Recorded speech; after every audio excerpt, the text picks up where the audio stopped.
4 simple sentences that can prevent arguments and resentment. There are 2 sides to every argument, until you take one. Unknown. The phone rang. My partner and their daughter were away hiking and camping. I'd wanted to go with them, but my partner had discouraged me. My partner had a last-minute change of heart, but I'd remained firm.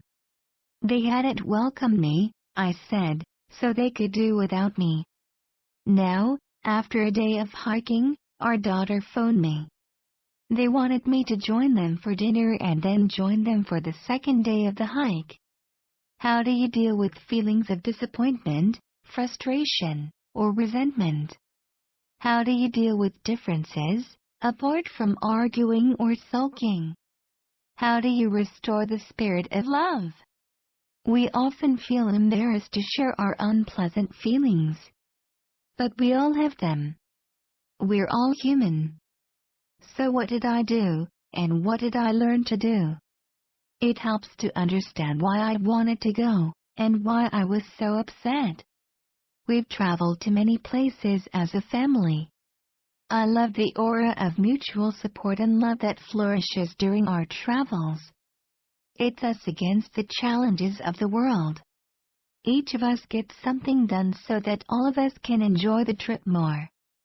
For example, when we drove into the center of Melbourne at night, trying to find our hotel, one of our daughters was waiting on the sidewalk to flag us down.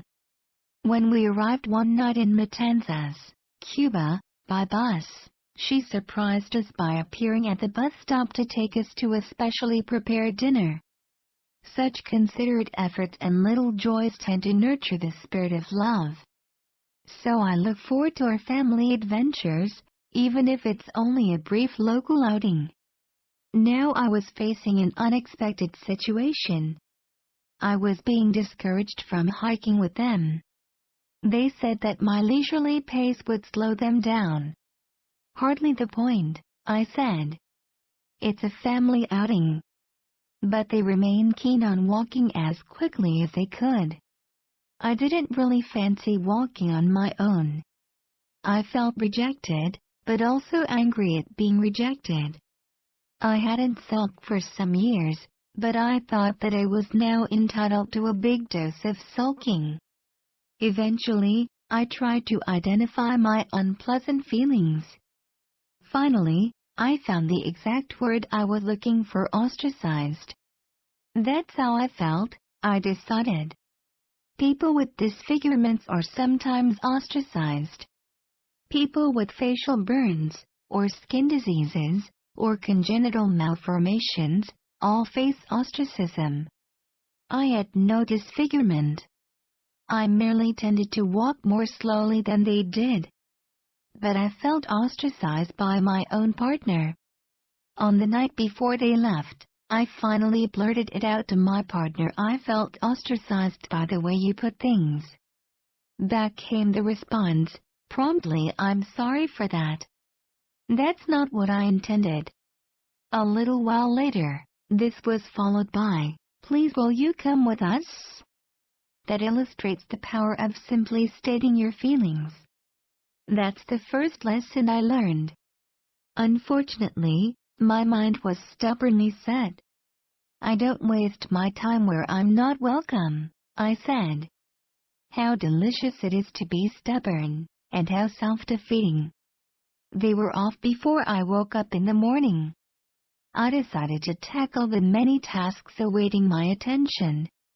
I embarked on a major project which had long been postponed.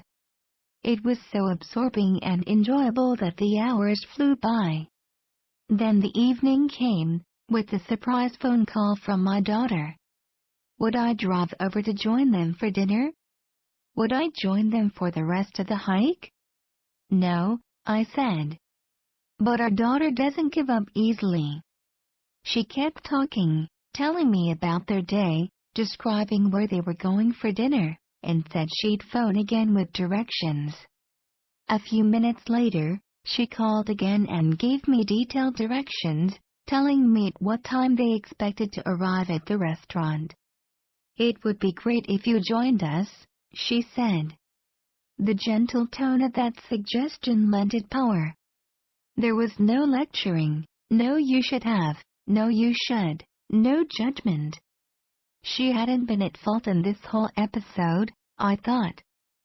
So why punish her? I got changed and drove off. It turned out to be a charming restaurant, with delicious food. As we chatted, I forgot to stay resentful. By the end of the meal, my wish to punish anyone had evaporated. Still, my newly started project at home was far too engrossing. So I decided not to join them for the second day of the hike.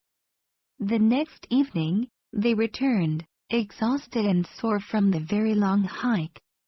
I was almost grateful to have been spared the blisters.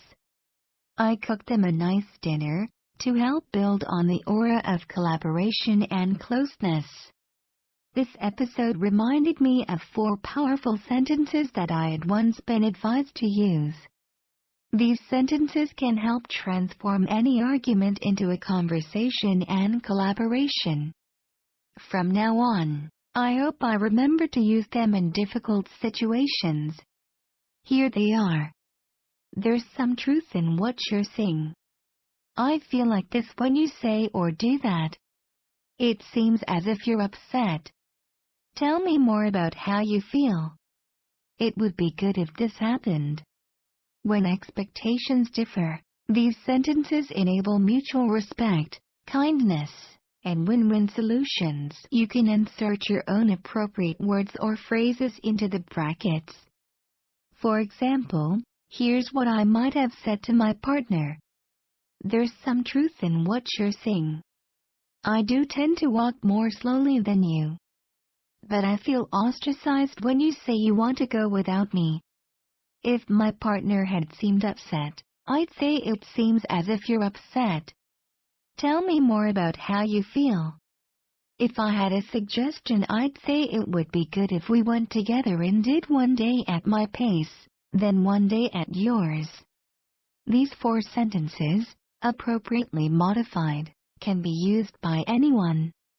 They can be used at home, at work, or in any difficult situation. They can be used together, or separately, as the situation requires. Unhelpful feelings often lead to self-defeating arguments or brooding resentment. Before a situation deteriorates, try using your own version of these 4 sentences. Use them and be prepared for argument and resentment to turn into collaborative problem-solving. Don't omit listening to the other person. Also, be prepared graciously to accept good suggestions they may make. These sentences are simple, but powerful. They help solve problems while restoring the spirit of love. And love heals.